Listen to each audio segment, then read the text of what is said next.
Bonjour à tous, nous nous retrouvons aujourd'hui pour une nouvelle vidéo, c'est le fameux hachis parmentier. Donc pour cela nous aurons besoin les amis de 4 patates, d'un oignon, de 2 gousses d'ail, de coriandre et persil fraîche, de 50 g de beurre, de 500 g de kefta, moi je préfère toujours avec de la graisse, je demande à mon boucher avec de la graisse, un œuf, une carotte et demie ou à peu près 2 petites carottes râpées, un verre de lait, du concentré de tomate avec la tomate normale, hein. Je vous montrerai tout à l'heure le dosage, mais il n'en faut pas énorme.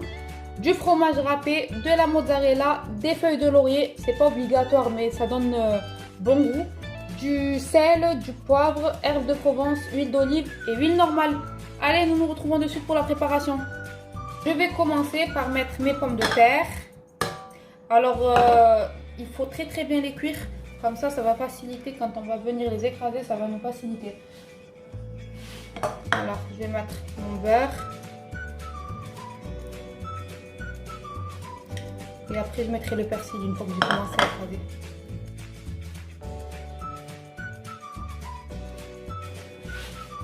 Je vais venir donc chauffer mon lait. Je vais venir y rajouter un peu de poivre, pas beaucoup, et pas mal de sel. Je vais venir y ajouter mon lait que j'ai chauffé. Donc je mets pas tout, je mets vraiment un petit peu. J'ai dit un verre, mais on en met un tout petit peu juste pour que ce soit bien comme de la mousseline un petit peu.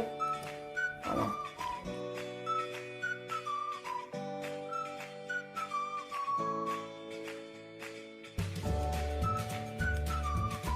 Rajouter de la noix de muscade, mais moi j'aime pas du tout. Donc je vais venir rajouter mon persil et mon coriandre.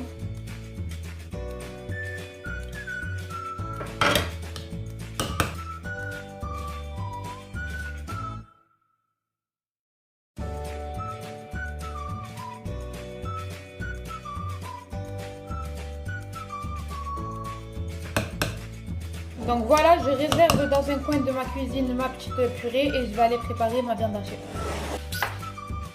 Alors, nous commençons par verser un petit peu d'huile d'olive. Donc, on allume notre feu, bien sûr. Un peu d'huile d'olive. De l'huile de tournesol. On en met assez pour que la kefta cuise. Mon huile a chauffé. Je vais commencer par mettre mes oignons et mes 2 gousses d'ail qui sont dedans. Je vais les faire revenir un petit peu. Avec mes carottes. Hop. Je ne mets pas tout parce qu'il y a la viande hachée qui va arriver. J'ai laissé un petit peu. Donc là, les ingrédients, c'est approximatif. C'est pas comme si c'était un gâteau. Les pâtisseries, il faut vraiment le dosage net. Mais là, c'est vous qui voyez selon votre viande hachée, selon la quantité, selon les patates. Mais ça se voit à l'œil nu. C'est à peu près ce que vous voyez là. Mes carottes et mes oignons ont un petit peu doré, donc je vais venir y ajouter sel, poivre, uniquement sel, poivre. Voilà. Je vais y rajouter un peu d'huile parce que je vais venir poser la kefta. Hop. Voilà. La kefta, ça prend beaucoup d'huile, mais attention, avec la graisse, ça lâche de l'eau. Donc, pas tant que ça. Et je viens y verser ma kefta.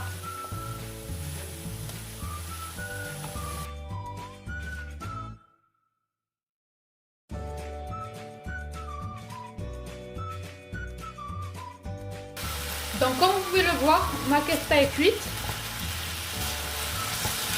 Voilà, on voit plus de bout pas cuit.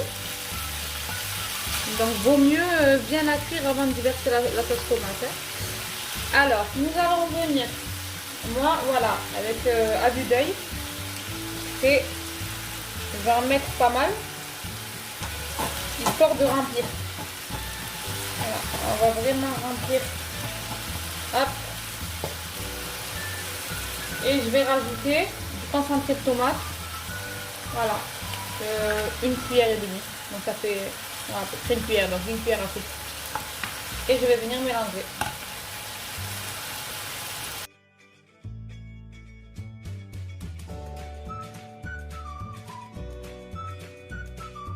venir y placer une feuille de laurier là. Voilà, là, hop. Et une autre là. Je vais couvrir. La feuille de laurier, elle va donner du goût. Vous pouvez en mettre 2 ou 3, c'est pas grave, la feuille de laurier, c'est pas ce qui va déterminer votre cuisson.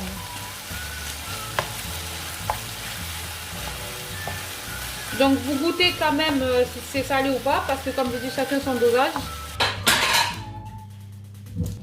Donc j'enlève mes feuilles de laurier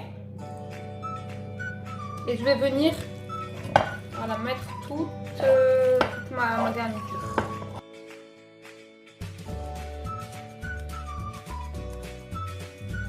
Donc voilà, je vais aller chercher mes pommes de terre. Je vais venir disposer ma pomme de terre sur mon plat.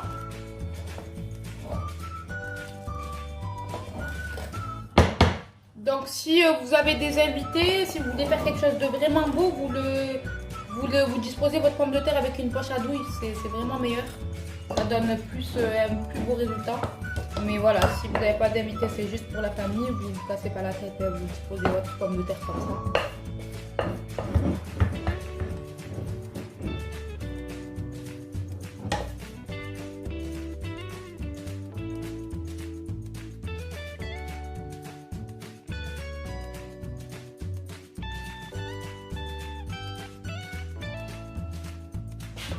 Donc je viens rajouter mon œuf.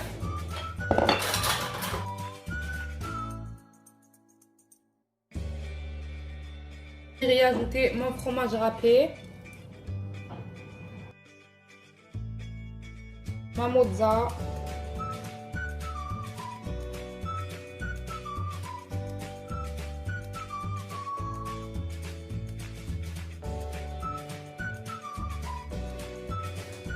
alors moi je vais venir y rajouter un peu de crème fraîche par dessus, mais c'est selon les goûts, vous n'êtes pas obligé. Donc c'est de la crème fraîche 30%. Hop, vraiment peu. Voilà. J'ai pas tout mis, hein. J'ai vraiment mis même pas le quart. Et la dernière étape, un peu d'herbe de Provence, pas beaucoup parce qu'il y en a qui n'aiment pas. Voilà. Voilà. Voilà, mon gratin est prêt. Si ma recette vous a plu, je vous invite à me mettre un like, un commentaire ou encore mieux à vous abonner pour me le faire savoir et je vous retrouve très bientôt pour de nouvelles recettes.